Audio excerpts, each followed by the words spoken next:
Hola, ¿qué tal? Soy Arantxa Tirado.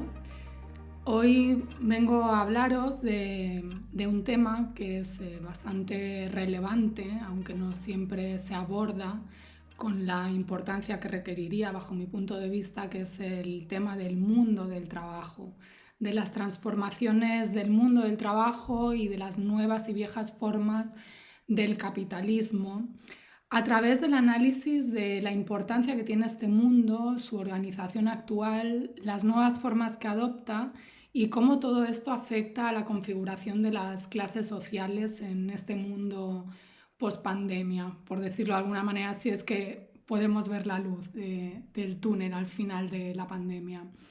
Además, también haré algunas reflexiones más políticas sobre la relación de la clase trabajadora con partidos y sindicatos y las tareas que debieran estar en las reflexiones de agenda de la izquierda de este siglo XXI, dado el formato pues, de este curso y el público sobre todo al que va dirigido. Bueno, el tema del trabajo es fundamental desde el siglo XIX, con la revolución industrial y el nacimiento de la clase obrera, pues cobra todavía más importancia, pero cabe decir que, pues, aunque antes no había una clase obrera o una clase trabajadora, aquí hago una acotación. Yo siempre uso indistintamente el término clase obrera por clase trabajadora, o sea, como sinónimos, aunque sé que tiene ciertos matices, pero bueno, es por una propuesta política de reivindicación del término clase obrera. Bueno, a pesar de que no existía como tal la clase trabajadora, siempre a lo largo de la historia ha habido esta relación de sometimiento, de explotación entre oprimidos y opresores, esclavos y esclavizadores, esto desde tiempos inmemoriales, ¿no? Que la explotación ha sido una constante en la historia humana, aunque por supuesto pues, ha habido sociedades que no estaban basadas en ella, pero esto ya es un tema que dejo para los antropólogos. Sin entrar en un análisis antropológico de las distintas sociedades humanas, podríamos afirmar que en términos generales la explotación aparece cuando en las sociedades empieza a producirse un excedente y se debe decidir cómo se ha de repartir este excedente. Y se podría decir también que aquí, pues en la mayoría de los casos, pues han venido los problemas y quizás este sea el punto originario, ¿no? Del nacimiento de la política, el poner de acuerdo a una sociedad en cómo repartir ese excedente. El trabajo, su división y su organización es, por tanto, la piedra angular para entender una sociedad y además constituye una actividad vital, como dijo Karl Marx, para la reproducción social.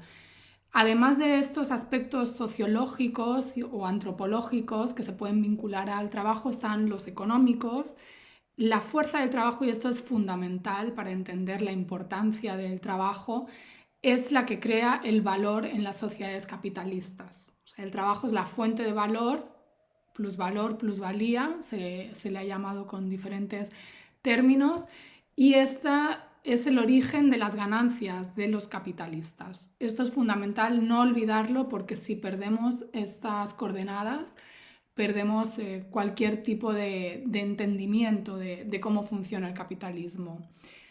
Pero a pesar de esta centralidad del trabajo, como decía, parece que es un tema que está en segundo plano de los debates, incluso de los políticos, y está muy poco presente en la esfera pública, o al menos esa es la impresión que yo tengo.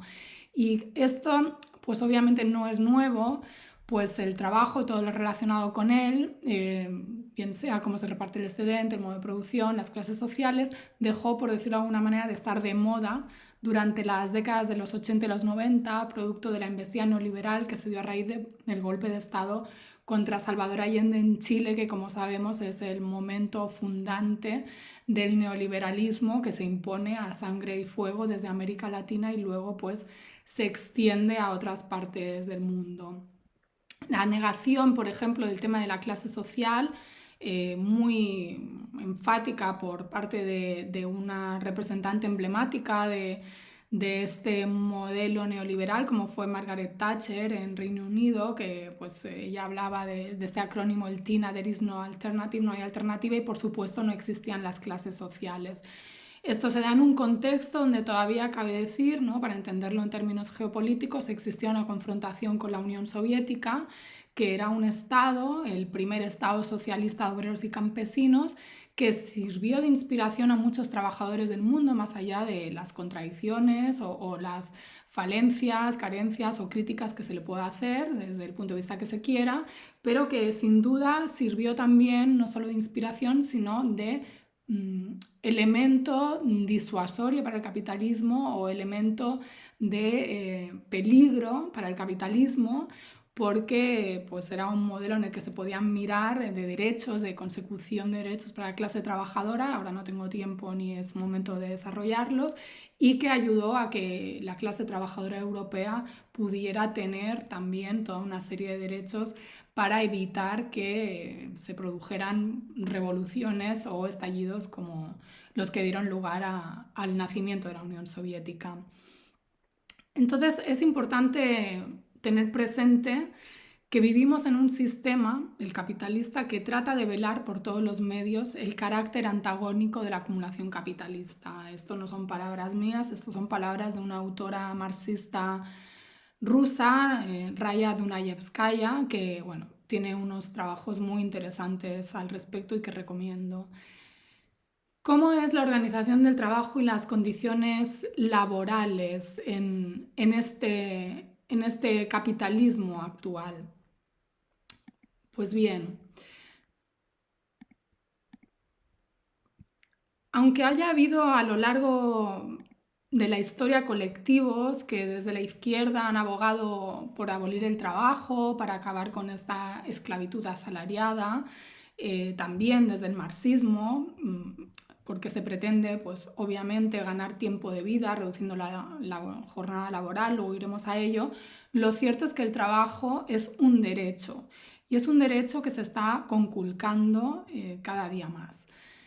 El trabajo debería, obviamente, desde posturas críticas de izquierda, pues ser algo distinto a lo que conocemos por trabajo, ¿no? No solo conseguir dinero para poder comer, algo que se hace por mera subsistencia, sino en un mundo ideal debería ser un espacio vital donde nos sintiéramos realizados y que ocupara el mínimo tiempo posible para poder desplegar otras posibilidades humanas. Pero esta realización que algunos buscan en el trabajo y que no se da, pues no deja de ser pues, un privilegio, ¿no?, en el actual sistema, el poderte autorrealizar. La mayoría de la población no puede elegir en qué puede trabajar, empezando porque tampoco puede siquiera elegir ser explotado en este sistema, y aquí tenemos un grave problema con el desempleo, que obviamente es un elemento funcional para el funcionamiento del sistema y para presionar a la baja las condiciones salariales y poner a competir a la fuerza de trabajo entre sí, como se teorizó desde el inicio en el marxismo.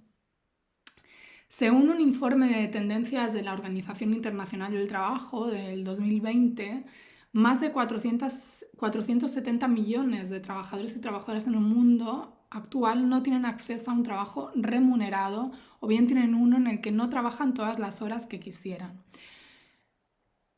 Nos encontramos en un mundo donde se excluye a amplios sectores poblacionales de ese derecho al trabajo, lo que lleva a la consiguiente marginalidad, cuando no a la pobreza relativa o extrema, pero en un mundo donde paradójicamente siempre creemos que quien es pobre es porque no tiene trabajo, y bueno, estos discursos que hay mucho en América Latina desde ciertas clases medias, que los pobres son pobres porque quieren.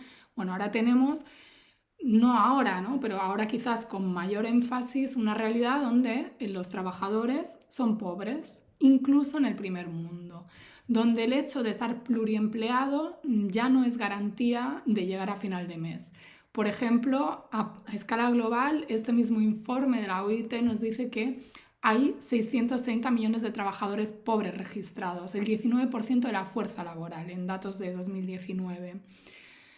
Otros elementos de la composición o de caracterización del mundo del trabajo actual, ¿no? Las disparidades campo-ciudad, que en América Latina pues, son incluso más acusadas, la concentración creciente en megaurbes, que son bastante insostenibles desde el punto de vista medioambiental. Pensemos en lo que sucede en la Ciudad de México con los altos índices de contaminación, ni digamos ya lo que implica vivir en una mega urbe donde te tienes que ir cada vez más lejos para poder conseguir un alquiler, una renta asequible. Y todo esto plantea un debate no solo urbanístico, sino también del tipo de sociedad futura y del mercado laboral que tenemos concentrado en determinados lugares. Yo creo que esto va a ir transformándose, sobre todo con la implementación de modalidades de trabajo pues, desde el hogar, ¿no? Como se ha venido ensayando de manera global y de manera forzada para amplios sectores de la clase trabajadora, no para toda, ojo, en esta pandemia. Pero, por ejemplo, aquí en el Estado español también tenemos esta idea de la España vaciada, que son las zonas rurales desde las cuales pues es muy difícil teletrabajar porque hay una deficiente conexión a Internet en la mayoría de los casos. Ya ni se diga pues, lo que puede suceder en muchas zonas de América Latina. Esto también nos lleva a un debate sobre la migración entre países, estos flujos de trabajadores, ¿no? Que se mueven bien sea dentro de un estado o entre estados para buscar pues, mejores condiciones laborales o simplemente opciones laborales. Y estos son flujos que se van a seguir dando en tanto en cuanto haya una disparidad salarial y las condiciones de vida de las masas en los países del sur pues sean tan sumamente paupérrimas.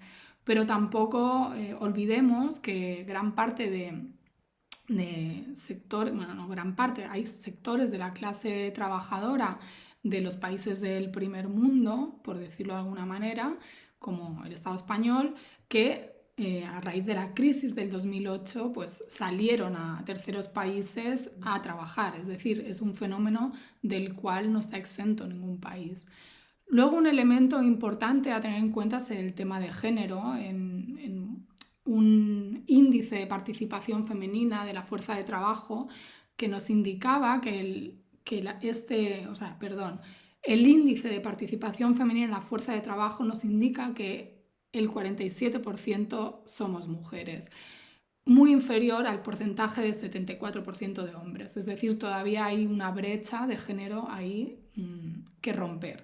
La salarial habría que analizarla por sectores, pero bueno, también es otra de las reivindicaciones y datos que da la OIT sobre los salarios de la mujer. Por ejemplo, en América Latina, en términos generales, reciben las mujeres un 17% menos de pago por hora que el que reciben los hombres, a pesar, y aquí viene lo paradójico o no, sabiendo que vivimos en una sociedad patriarcal, que la formación de las mujeres pues es no solo igual, sino que en algunos casos ha sobrepasado a la de los hombres. Entonces, ¿qué podemos decir? Podemos decir que el mundo del trabajo, en términos generales, ha evolucionado en paralelo a la evolución del capitalismo. Ya no nos encontramos en la época de modelos productivos como el Fordismo, el Toyotismo, sino en algo que quizá podríamos calificar de un sistema híbrido, si se me permite, donde los procesos de producción flexible cada vez tienen mayor espacio y se combinan elementos de los modelos anteriores con una atomización de la producción que ya no es solo de mercancías físicas y tangibles, que también, sino que también tiene que ver con intangibles, como producción de software y demás. Hay varios autores que han trabajado esto y bueno, es todo un debate dentro del marxismo. La revolución tecnológica que se presentó al mundo como intrínseca y detonante de un nuevo momento y que se asoció a un capitalismo supuestamente cognitivo en el que estaríamos y con el que además se aprovechó para negar a la clase trabajadora y decir que ahora ya había un cognitariado.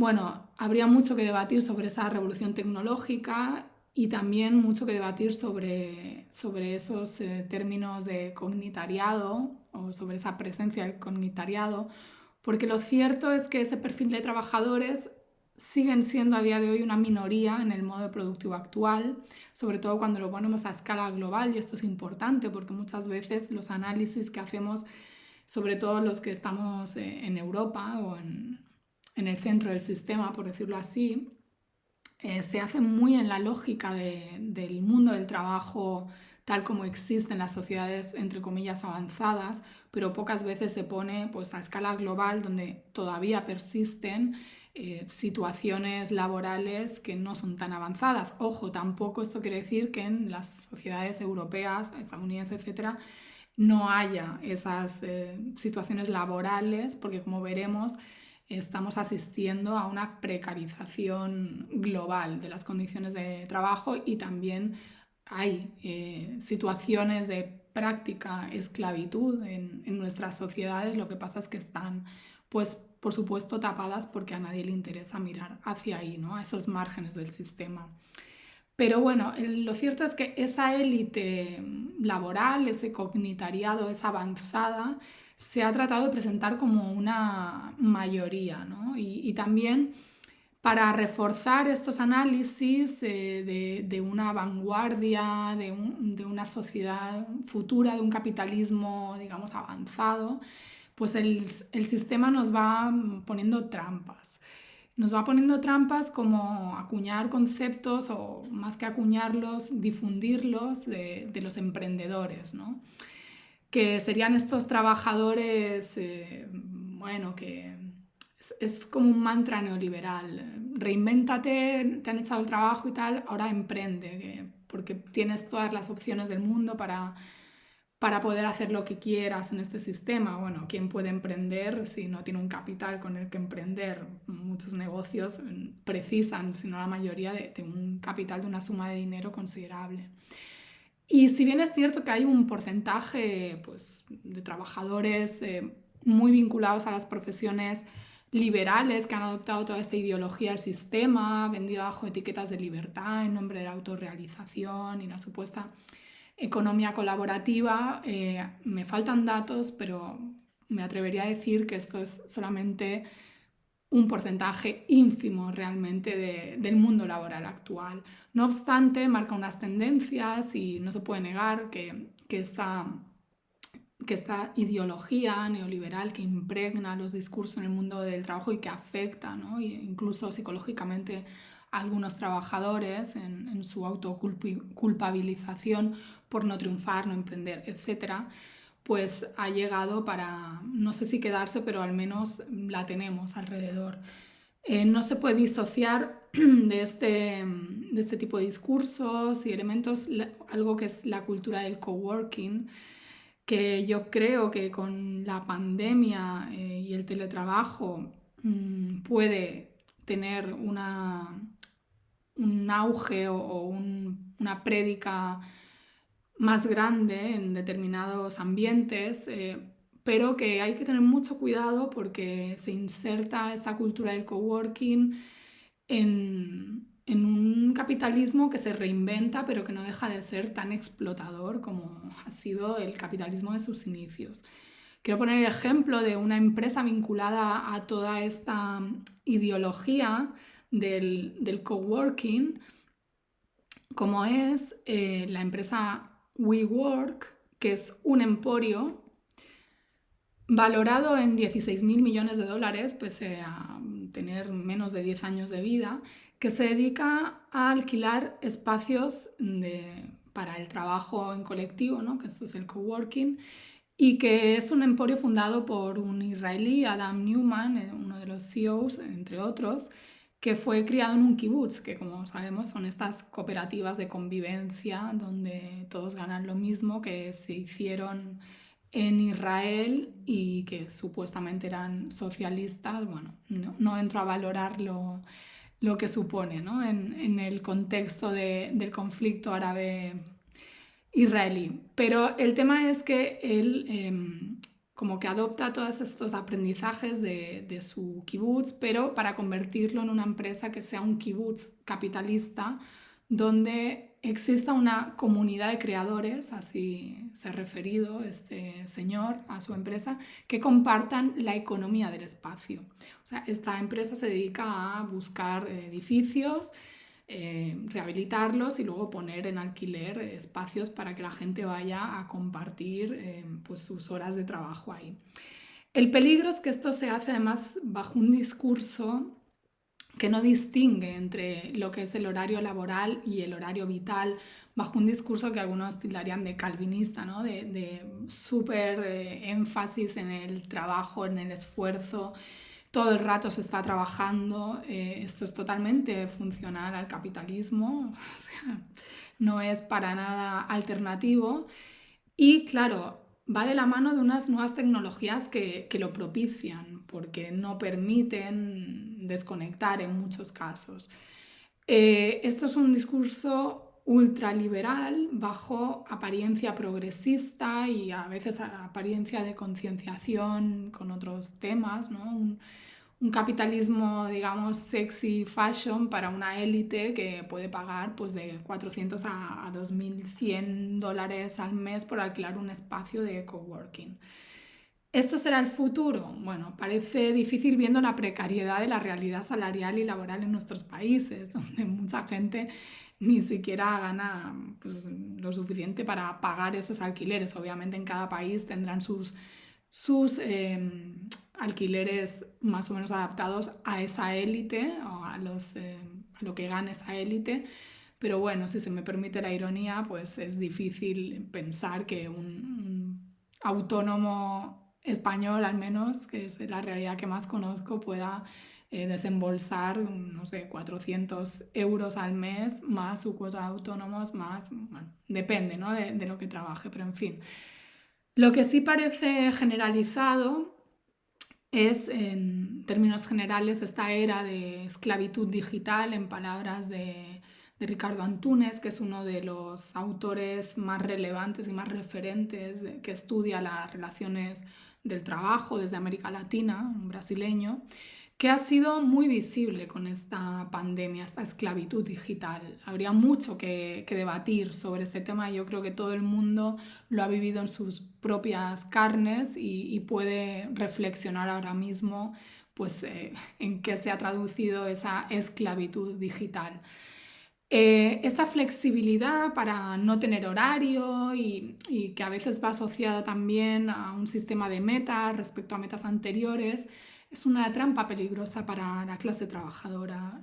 Aunque se puedan ver elementos positivos de trabajar desde casa porque aparentemente se puede conciliar mejor, aunque yo creo que aquí las mujeres tenemos mucho a decir, y sobre todo las mujeres que son madres, ¿no? Para refutar estas afirmaciones. Lo cierto es que hay que tener mucho cuidado cuando oigamos la palabra flexibilidad, porque la palabra flexibilidad ha ido también de la mano de algo que ya se empieza a hablar, que es la uberización del mundo del trabajo, que implica profundizar la precarización, porque las empresas, pues entre otros elementos, se vuelven irresponsables ante la relación laboral, aunque en España pues podemos decir que gracias a la lucha de muchos trabajadores y trabajadoras ha habido sentencias que han puesto en su lugar a estas empresas, que obligaban a esos trabajadores a darse de alta como trabajadores autónomos, ¿no? Y negaban esa relación laboral.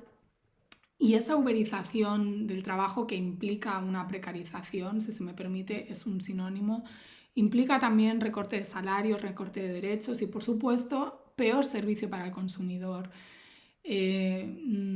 Bueno, y un consumidor que en todo caso tendría que ser mucho más consciente de lo que está consumiendo, ¿no? Porque bajo este manto de supuesta economía colaborativa y solidaria, pues estamos viendo cada vez más que se esconden las peores condiciones laborales, no sé si las peores de la historia, pero bueno, pésimas condiciones laborales al menos.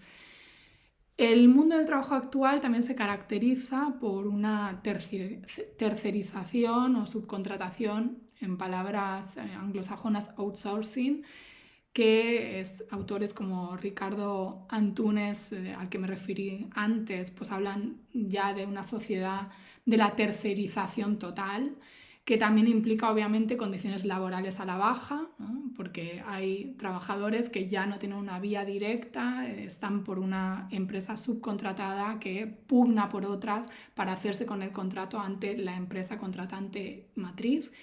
Y bueno, esto ha llegado incluso a la administración pública, ¿no? Por fruto de las políticas neoliberales.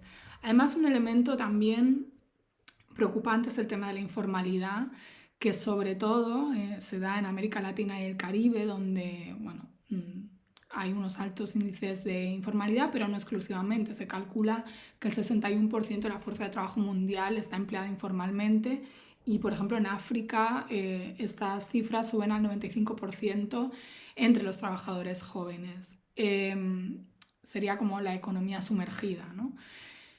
La flexibilidad preocupante va también de la mano de la atomización de la fuerza laboral, es decir, de la producción cada vez más separada o del trabajo cada vez más aislado. Y esto, por supuesto, tiene impactos en las posibilidades de construcción colectiva y de lucha, aunque también a la vez cabe decir que la lucha pues, se adapta y se trata de seguir haciendo incluso en estas condiciones, ¿no? Con reuniones por Zoom, con grupos de WhatsApp para los sindicatos o de Telegram, etc. Luego hay otro tema que es muy relevante, no sé si tanto a presente como a futuro, pero que se viene hablando de él desde hace tiempo, que es el de la robotización. Y cada vez agarra más fuerza con la presentación de nuevos robots más avanzados que serían capaces de sustituir a los trabajadores en diferentes áreas. Ya en el 96 Jeremy Rifkin publicó su libro El fin del trabajo, donde él vaticinaba un mundo en que las máquinas y los robots inteligentes sustituirían a los seres humanos por completo, abocándolos a conformar un inmenso ejército de reserva mundial. Obviamente, yo no comparto mucho las teorías de Rifkin, pero bueno, obviamente no se puede negar que ese ejército de reserva existe, como hemos visto, y es creciente como parte consustancial y funcional del modo de producción capitalista. Pero hay un elemento que no se toma en consideración en los análisis y que creo que es fundamental. Si se produjera la completa sustitución del trabajo vivo, por decirlo en términos marxistas, de la fuerza de trabajo humana por el trabajo muerto, por la maquinaria y avances tecnológicos, el propio sistema capitalista colapsaría ante la incapacidad de valorizar el capital, es decir, de obtener riqueza por medio de la extracción de plusvalía de la fuerza de trabajo. Esto es central para entender los límites y contradicciones que tiene el capitalismo, es decir, no es tan fácil que pueda haber una sustitución absoluta de la fuerza de trabajo porque ahí habría muchos elementos a considerar y probablemente nos tendríamos que encarar a otro tipo de sistema económico. Esta reflexión sobre el tema de la valorización, de la importancia de la fuerza de trabajo y su generación de plusvalía aplica también para cuando se habla de la financiarización de la economía. Es decir, el capitalismo actual en este momento histórico ha encontrado otras vías para obtener ganancias, como es esta financiarización de la economía, como es la acumulación por desposesión, de la que nos han hablado autores como David Harvey y Elmar Albater, o por ejemplo también la mercantilización de las relaciones sociales de los que nos habló Hooks. Pero el sector productivo todavía, a día de hoy, quizás dentro de 5 años no, pero a día de hoy sigue siendo la piedra angular sobre la que se sostiene la creación de riqueza en el sistema capitalista. Hasta la fecha, incluso los trabajos vinculados con el ámbito digital, la información, las comunicaciones, que son un porcentaje del PIB, al menos en el caso español, inferior al sector manufacturero, necesitan de la mano de obra manual. Pongamos, por ejemplo, pues, para extraer minerales con los que se hacen después pues, los celulares móviles o los ordenadores o computadoras. Entonces, estos trabajadores cognitivos o este capitalismo cognitivo pues sirve para definir una vanguardia minoritaria dentro de un sistema mucho más amplio que en el actual momento histórico no pasa necesariamente por lo cognitivo, aunque las destrezas asociadas a los trabajos manuales o de servicios tengan cada día más un componente próximo a habilidades que en otro tiempo eran netamente intelectuales. Eso también hay que comprenderlo. O sea, lo que se le pide a un trabajador o una trabajadora en la actualidad implica un trabajo intelectual, porque incluso en cuestiones mecanizadas como utilizar un ordenador para cobrar en una tienda, hay que tener unos mínimos conocimientos que en otra época serían habilidades intelectuales. Entonces, esto nos sirve también para entender cómo ha evolucionado el mundo del trabajo y el trabajo en sí. Es decir, mecanización la mecanización e informatización de muchos procesos productivos hacen que hoy sea cada vez más difícil separar trabajo físico de trabajo intelectual y que no se nos permita hablar de un mundo donde las cualidades intelectuales hayan sustituido por completo el trabajo físico o manual. No obstante esto, autores como Hughes o Sennett dirían que este tipo de trabajos de vanguardia pues tienen importancia por su influencia moral y normativa del modelo de capitalismo futuro que viene. Yo creo que hay más realidad en esto, más literatura, que realidad en esto de momento. Pero digamos que, en resumen, lo sofisticado del capitalismo, ese capitalismo basado en la alta tecnología, en el área financiera y en las grandes empresas de servicios, aunque estas sí parecen ser mayoritarias, ¿no? Si vemos pues, el peso que está teniendo una empresa como Amazon en la economía mundial, todavía lo sofisticado del capitalismo, por llamarlo de algún modo, necesita de trabajos menos sofisticados. Es decir, sí, existe una alta tecnología, unos trabajos de punta y demás, pero sigue existiendo gente que tiene que bajar a una mina, sigue existiendo gente que tiene que estar en una cadena de montaje, repartiendo mercancías, etc. Sobre el retroceso del peso de la clase trabajadora, unas reflexiones. ¿Es paradójico o no, si uno se atiene a la correlación de fuerzas, ¿no? existente en el sistema, que ver que a pesar de los aumentos de la productividad a escala mundial y en el Estado español, ni se diga, pues la participación de los ingresos del trabajo ha descendido? Esto habla de una apropiación del excedente de las ganancias por parte de la clase empresarial, ¿no? Y esto habla también de la lucha de clases, sea abierta o latente, que existe en el marco del capitalismo. La participación del ingreso laboral a escala mundial pasó del 54 en 2004 al 51 en 2017. Ahí se ve, ¿no? Ese declive, que es un reflujo que tiene que ver con el embate de la crisis, pero también yo creo con debilidades en la organización política y social, además de sindical.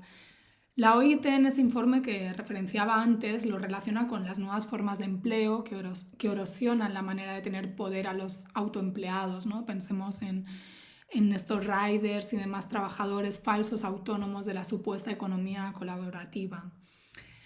Autores como Adrián Sotelo, que es un autor referente también en el estudio de la evolución del mundo laboral, ¿no? Y las transformaciones del trabajo, nos dirían, siguiendo la categoría de superexplotación de Rui Mauro Marini, que es otro autor referente de la dependencia marxista, del que Sotelo fue discípulo, por cierto, pues nos dirían que se trata de una superexplotación ampliada que está pasando de la periferia al centro, volviéndose una característica medular del capitalismo actual, que sería algo que también nos dirían autores como Giovanni Alves, otro de los referentes del estudio de las relaciones laborales, también brasileño, si no me equivoco.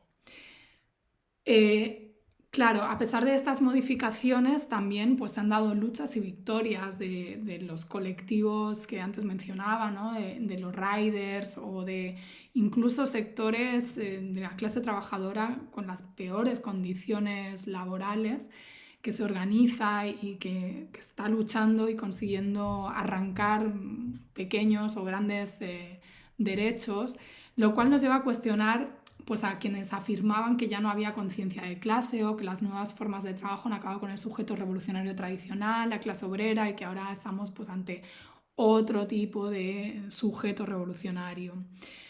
Y yo creo que es importante quedarse con esta idea. Las mutaciones en el mundo del trabajo no hacen desaparecer a la clase obrera. Esa asociación que había de Fordismo y clase obrera es errónea, pues como libros como el de Selina Atud, del Pueblo, que es este libro que recomiendo también, demuestran había clase obrera antes del Fordismo y sigue existiendo después de él. Lo que provoca es que esa clase obrera, esas transformaciones, pues también se transforme y mute en ciertos aspectos, aunque manteniendo la esencia de su carácter de creadora de valor. Esto me parece muy importante entenderlo, y con esto me voy al tema de las clases sociales, que es un tema pues espinoso y a la vez en conflicto, en pugna, porque hay incluso dentro de la izquierda o del marxismo pues diferentes lecturas, por decirlo de alguna manera. Definir quién es la clase obrera en este siglo XXI es un debate que puede resultar complejo por estas mutaciones que refería al mundo laboral y del propio capitalismo. Sin duda, hoy se puede afirmar que tenemos una clase trabajadora que es más heterogénea, más fragmentada y compleja que en otros momentos históricos. Pero a la vez pudiera resultar muy sencillo si nos basamos en la relación que tienen las clases con los medios de producción, ¿no? Si fuéramos a una interpretación básica del marxismo, clásica, dualista, pues todo aquel que tenga que vender su fuerza de trabajo sería clase obrera o clase trabajadora, que como digo es un término que utilizamos indistintamente en Gallo en nuestro libro. Momento de publicidad, pues también voy a aquí mostrar nuestro libro de La clase obrera en Valparaíso, donde profundizamos mucho más en todos estos temas. Lo que se puede afirmar es que hay una proletarización creciente en el capitalismo a escala global, desde la implosión de la URSS, porque llevó a ampliar el número de trabajadores bajo el capitalismo, pero no solo. Los trabajadores, sin duda, pues son asalariados, o sea, eso es una cualidad, ¿no?, que tiene que tener un trabajador, pero solo asalariados, pregunto. ¿Qué sucede con todos estos trabajadores autónomos o por cuenta propia, como se diga en cada país? Formalmente, en el Estado español tenemos que los trabajadores autónomos son considerados por la Administración como empresarios, pero en realidad muchos no tienen nada que ver con la clase empresarial. Suelen ser trabajadores que cotizan por sí mismos a la Seguridad Social, que no tienen trabajadores a su cargo, en muchos casos. Pienso en taxistas, pienso en repartidores, incluso periodistas, profesores universitarios, incluso que para ser contratados como asociados tienen que estar dados de alta como autónomos en otros trabajos o haciendo investigación, etc. Y toda una serie de profesiones que en muchas ocasiones, o sea, profesiones no solo de profesiones liberales, sino también profesiones vinculadas a lo que sería una clase obrera más clásica, que en muchas ocasiones se ven obligados a adoptar una forma de lo que se ha llamado aquí falsos autónomos, que estarían obviamente desde un punto de vista administrativo en fraude de ley. Cuando vamos al análisis, hecho este apunte, cuando vamos al análisis sociológico de las clases, a veces nos enredamos cuando pensamos en términos de clase baja, clase media baja, clase media media, clase alta y similar, ¿no? Esta estratificación nos puede marear un poco y confundir. También cuando esto se utiliza para entrevistar a gente y buscar cuál es su clase pues, social, ¿no?, con la cual se identifican, pues obviamente mucha gente no quiere ser clase baja o no se identifica con ser clase baja porque considera que no está tan mal o por una cuestión de vergüenza o por el elemento que sea. Pero cuando se pregunta si se es de clase trabajadora o no, ahí la identificación y la conciencia surge fácil.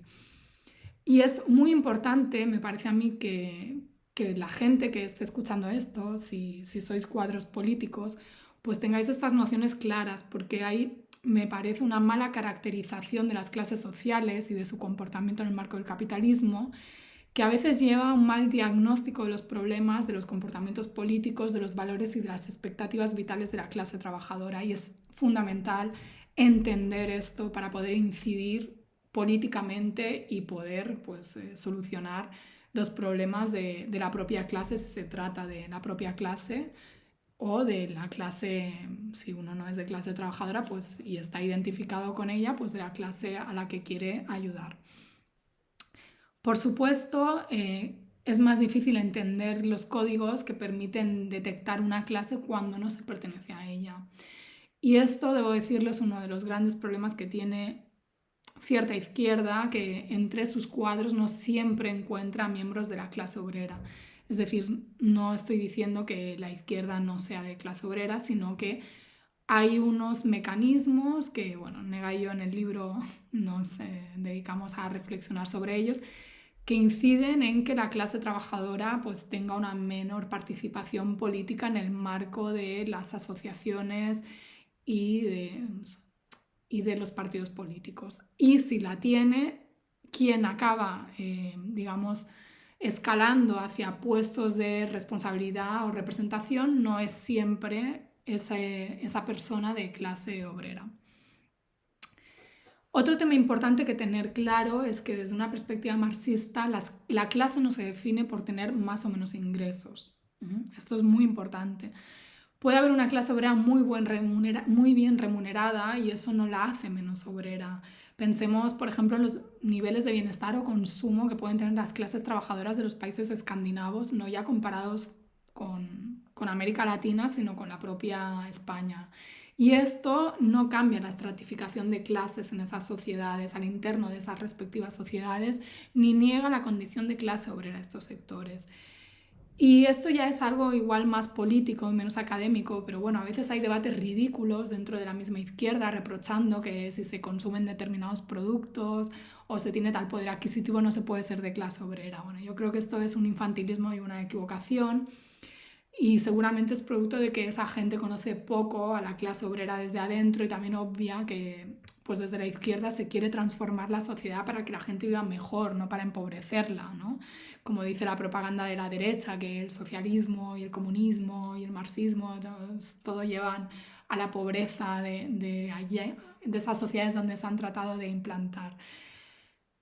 En definitiva, podríamos decir que la clase se define por tres elementos. Una es la posición económica respecto a los medios de producción, propietarios o no propietarios.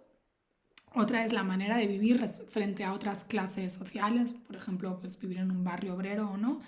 Y luego temas culturales. Esta es una lectura de la clase trabajadora en un sentido ampliado que analistas marxistas como Néstor Cohen sostienen basándose en lo que Marx escribió en el 18 de Brumario. Y bueno, no se puede negar, como decía, que incluso dentro del marxismo pues hay debates al respecto porque la visión de Marx sobre las clases sociales quedó un poco inconclusa como tal, aunque se habla de clases sociales, por supuesto, en el Manifiesto Comunista y es algo transversal a toda su obra, ni se diga, pero digamos la definición sobre clases sociales era un capítulo que, bueno, estaba redactando Karl Marx cuando falleció y no pudo completarlo. A la vez yo creo que también es importante no confundir que el objetivo último de esa izquierda no tiene que ser solamente mejorar materialmente las condiciones de vida de la clase trabajadora, sino superar el modelo económico y sustituirlo por otro más justo, que deje atrás el capitalismo, que bueno, yo creo que es muy evidente y una izquierda que se precie de serlo debería ser claramente anticapitalista o postcapitalista, como se le quiera llamar, que los grandes males de la humanidad, lo que está llevando al planeta a la destrucción, es llevar a cabo un modelo de producción que solo tiene en cuenta consideraciones economicistas y de corto plazo, como es el capitalista. No es solo el neoliberalismo, es el capitalismo, ¿no? Hay que decirlo siempre con todas las letras, porque muchas veces sí, se está en contra del neoliberalismo, pero se busca otro capitalismo. Yo creo que el capitalismo estructuralmente es irreformable y que pues debería debería pues, ser algo muy evidente para todo el mundo.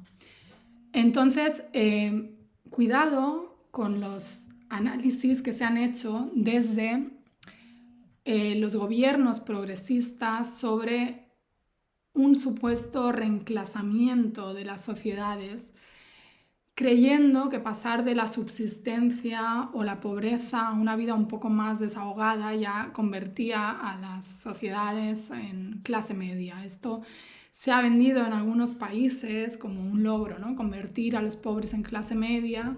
Y ya con esto me voy al tema del sujeto revolucionario.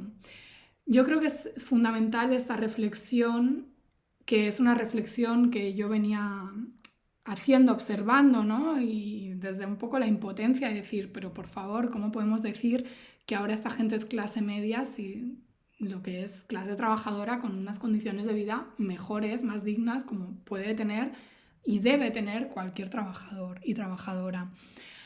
Esto no es un reenclasamiento y es un error político porque lo hemos reforzado desde la izquierda y ha tenido consecuencias políticas graves que han llevado a pues, incidir en una conciencia de clase un poco confundida, ¿no?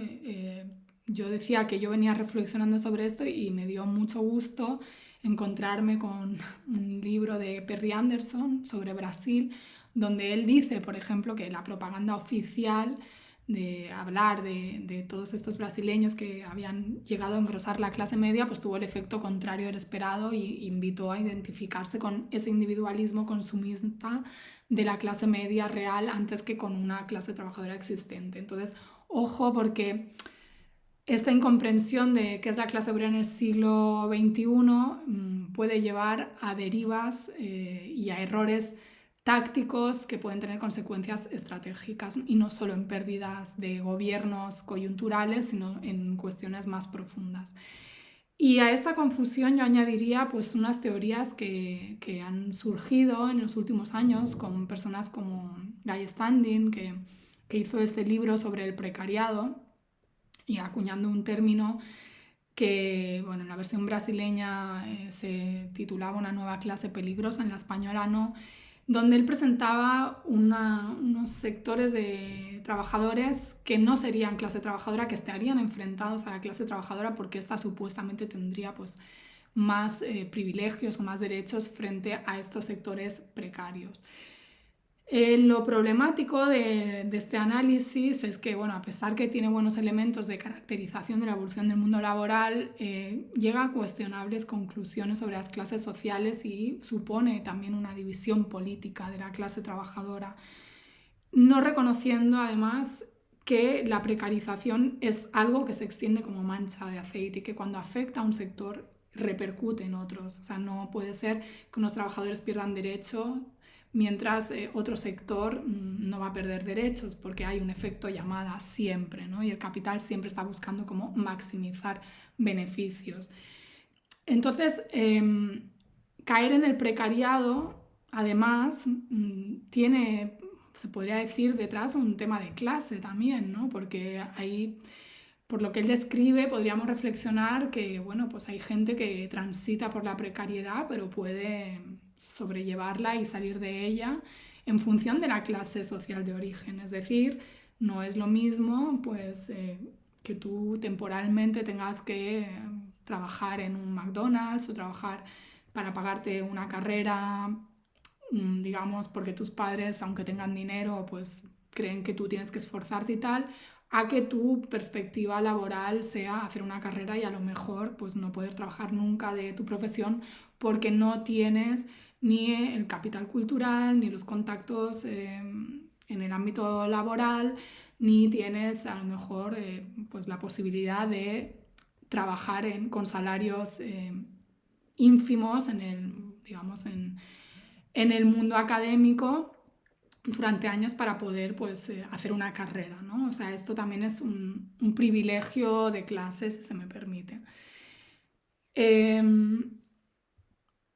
Yo creo que también es importante tener en cuenta que la precariedad no es nueva, que es ampliada y multiforme y que la clase trabajadora es diversa. También la mano de obra migrante es clase trabajadora, no es una categoría aparte, aunque pueda tener peores condiciones de trabajo salariales que el resto. La temporalidad es otro elemento que repercute en la conciencia y en las posibilidades de lucha de la clase trabajadora, que es gravísima, que en el Estado español llega a cifras del 90% en los contratos que se realizan, ¿no? Y esto impide pues, la seguridad, establecer un mínimo proyecto vital, además lleva a situaciones de angustia, ansiedad, a problemas psicológicos y psiquiátricos que cabe decir y recordar siempre que el capitalismo enferma a la clase trabajadora, que es un tema muy poco abordado, y la enferma no solo físicamente, sino también psicológicamente. Entonces, la clase obrera se puede decir que está sometida a grandes presiones económicas y también psicológicas, y se podría afirmar que el sistema se sostiene, mi teoría, porque la clase trabajadora es demasiado buena y está muy machacada, además de por otros factores pues, superestructurales que tienen que ver con la organización política y que veremos, no tanto quizás por una falta de conciencia de clase.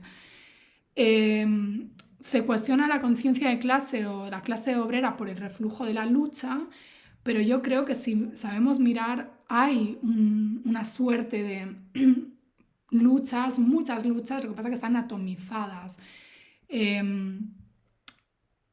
El debate sobre la conciencia de clase también es otro tema relevante, ¿no? Para autores como Thompson, siguiendo a Marx, pues diría que solo hay una clase cuando hay lucha, es decir, no puede haber una clase en sí, sino una clase para sí, por decirlo en términos marxistas clásicos. Lenin, por su parte, diría que es el Partido Comunista el que le daría esa conciencia a la clase trabajadora, o sea, que la conciencia no sería algo espontáneo resultado de las luchas.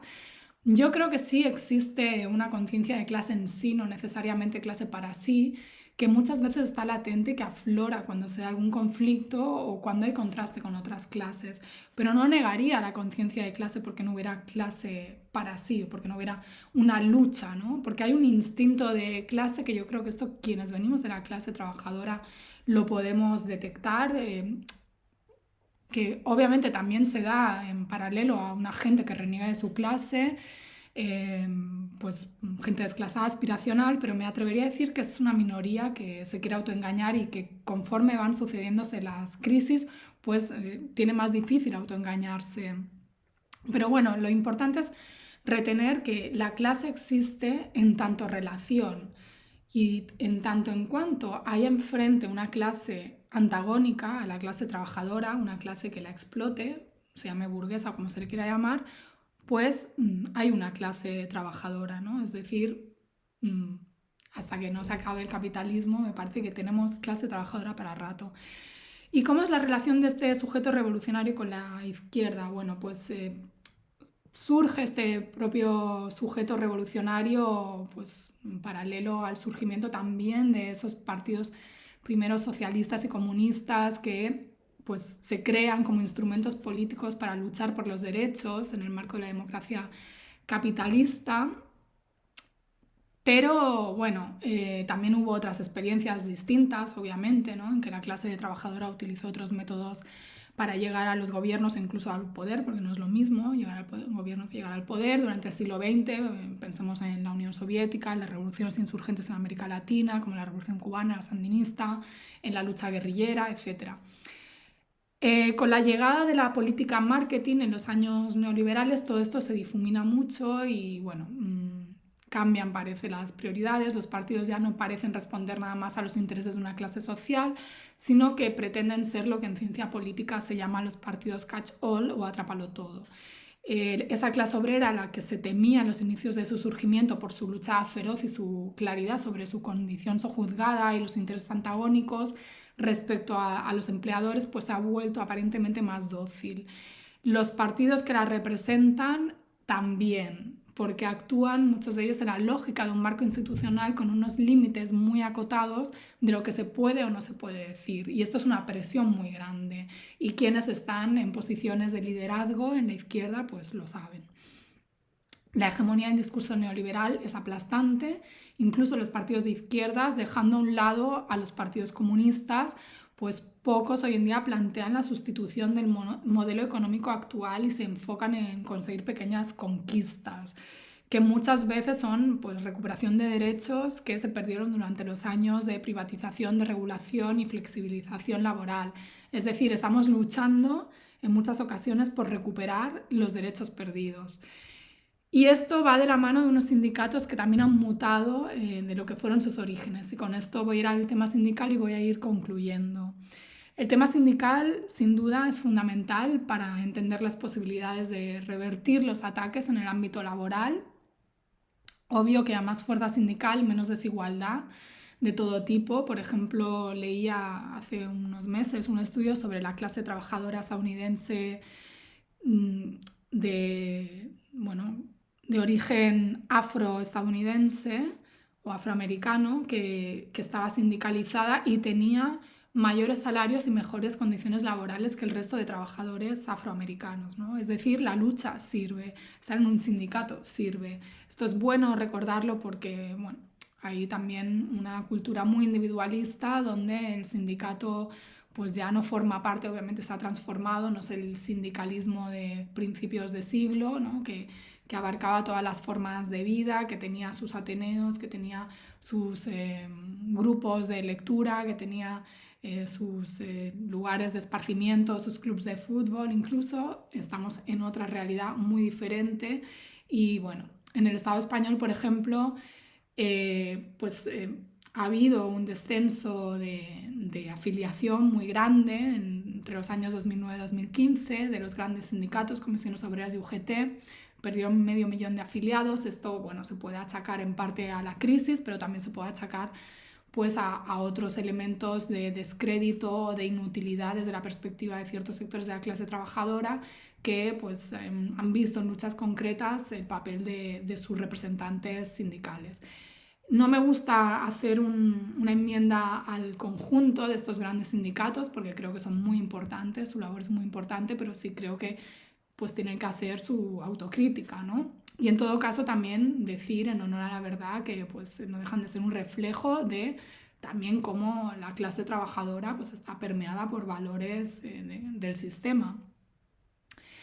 Hoy en día el sindicalismo, desde digamos, la primera mitad del siglo XX, pues es un sindicalismo que apuesta por la negociación colectiva, por la regulación. Claro, en cada país esto tiene sus particularidades. Por ejemplo, pues Argentina y México son dos casos, obviamente, que ejemplifican un sindicalismo muy particular, ¿no? Como sería el sindicalismo peronista o el charrismo mexicano, que son una suerte de concertación con los intereses de la patronal, más con la defensa de la clase trabajadora. Pero en términos generales se puede decir que hay un problema cuando el sindicato se convierte meramente en un ente gestor del sistema y apela a esa responsabilidad de Estado, a ser parte de un diálogo tripartito de los agentes sociales, ¿no? Del Estado, la patronal, el sindicato, en negociaciones que se dan bajo mucha presión y bajo una situación de debilidad siempre de la parte sindical, ¿no? Y que ponen a la dirigencia, muchas veces sindical, del lado del poder antes que de los intereses de la clase trabajadora. Sé que esto es, bueno, polémico y no todo el mundo estará de acuerdo, pero mi experiencia laboral y sindical, y laboral también dentro de un sindicato, me da elementos para pensar, ¿no? Que esto es así y que tenemos un sindicalismo, como dirían algunos autores, de la renuncia, ¿no? Que va ya a negociar a la baja porque es consciente de la debilidad, pero tampoco, digamos, por los elementos que sea, sería otro debate, pues no va a la ofensiva. Luego hay una paradoja de la lucha sindical que en tanto lucha por mejoras laborales y salariales, también apuntará al sistema que a la vez se supone pretende combatir por ser el origen de sus males, ¿no?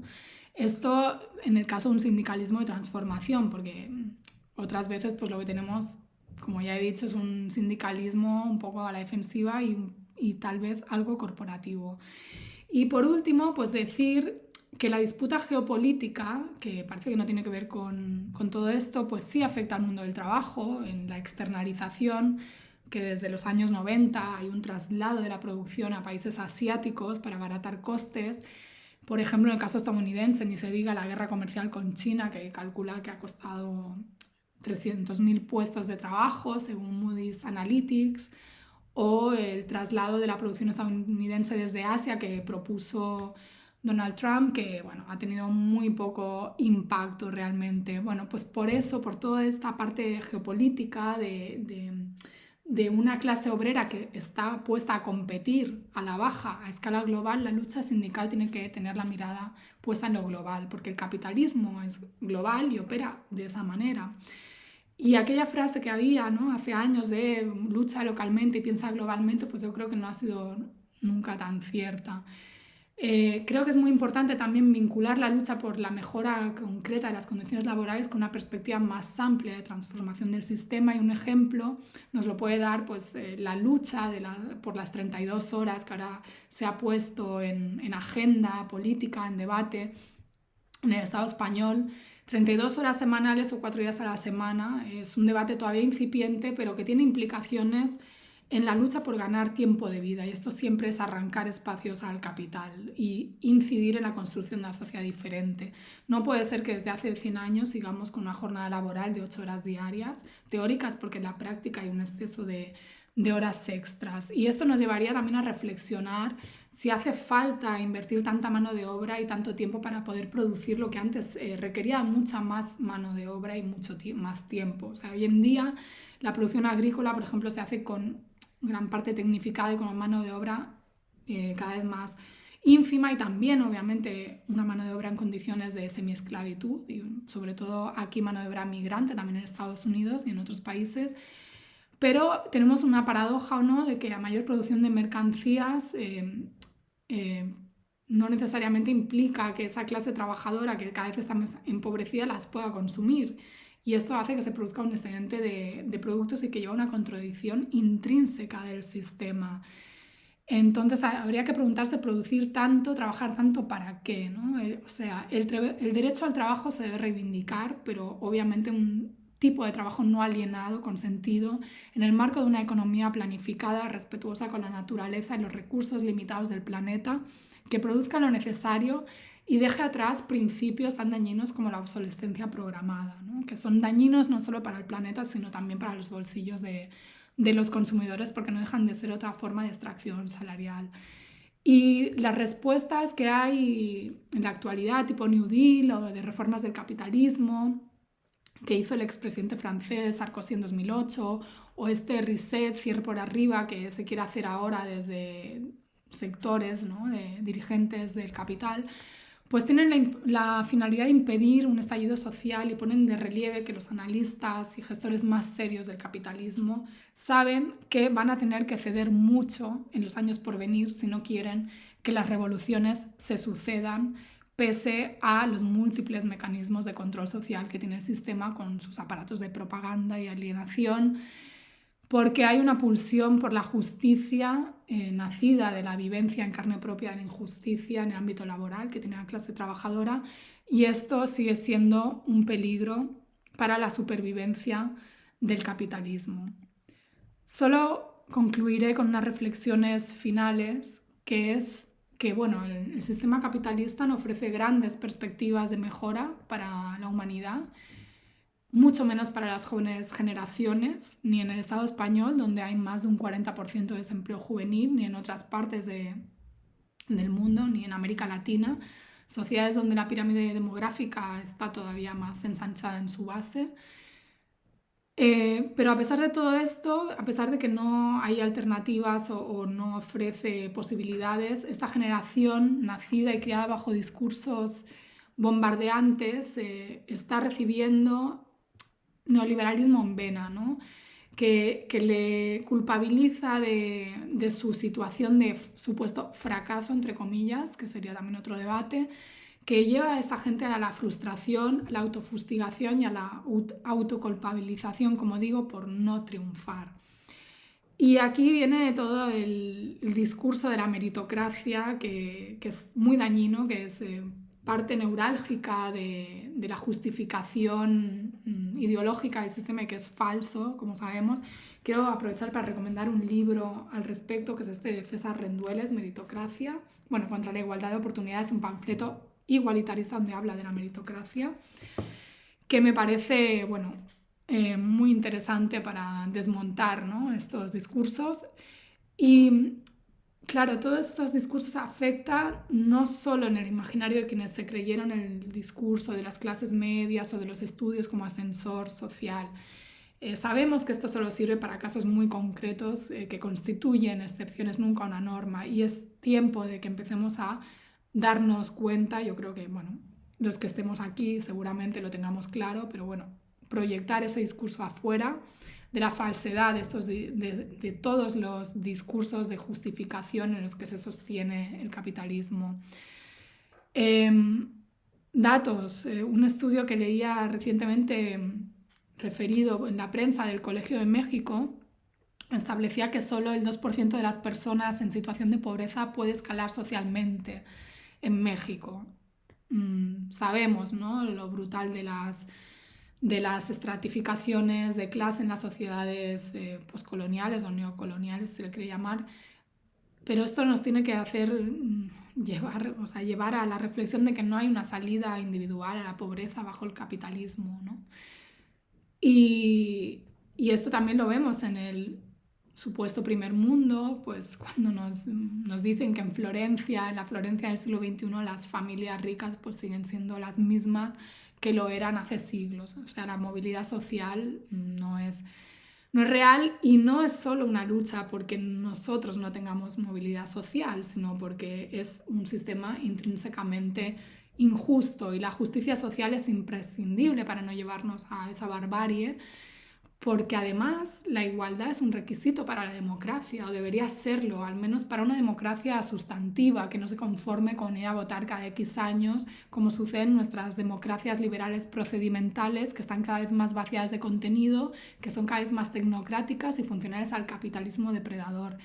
Y que no queremos seguir viviendo en este tipo de democracias. Ese es el primer paso, ¿no?, que hay que dar, no querer vivir en este tipo de democracias.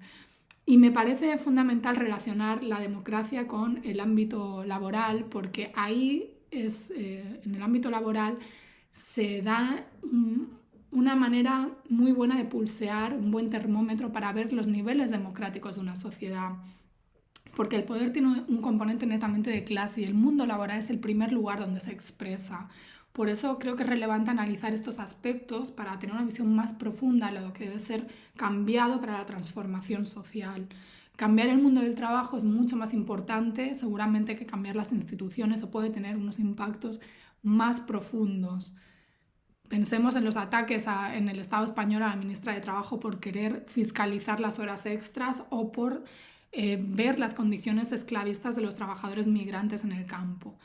Necesitamos, y con esto sí concluyo, una izquierda que mire más al mundo del trabajo y que logre que la clase trabajadora se involucre también en la transformación política, en los partidos, sindicatos, etc. Porque sin la participación de la clase obrera, que es la mayoría social, ningún cambio social trascendente y perdurable podrá haber. Gracias.